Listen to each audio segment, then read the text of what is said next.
good morning, ka-Purple. Mayroon tayong special recipe. Yung maliliit na octopus.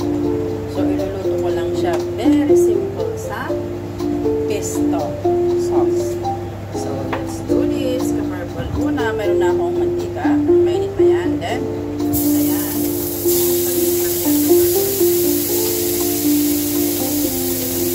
Isa-isa lang. Wala akong ilagay na bawang sibuyas o whatever. Kasi, yung pesto, kompleto na yan. Parang isusote ko lang siya. Ayun. Ayun. Okay lang. Ulit lang yan. Then, sprinkle lang ko lang siya ng dried na garlic. Para yung aroma ba. Dried yan, garlic. Then, lalagyan ko na siya ng pesto. Pansin nyo, nagtutubig siya. So, mayroon tayong technique dyan. Pupunasan natin yung water niya. Kasi hindi natin yan kailangan. Tanggalin ko sana siya, pero sayang naman. Don't worry, malinis yung tissue. Then, lagyan na natin ng ating pesto. Yan bali yung magiging flavor niya.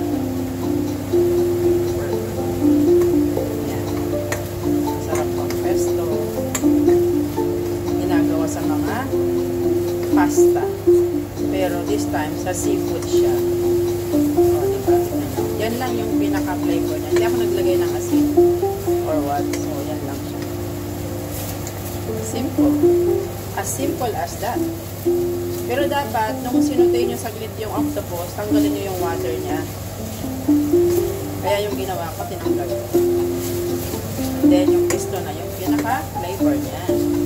Then, dagdag is yung ating spring onion. So, that's it. This is our pesto octopus. Dyan. O, diba? Toppings niya yan sa fried rice, sa plain rice, sa pasta, whatever, o kaya sa noodles. Yan.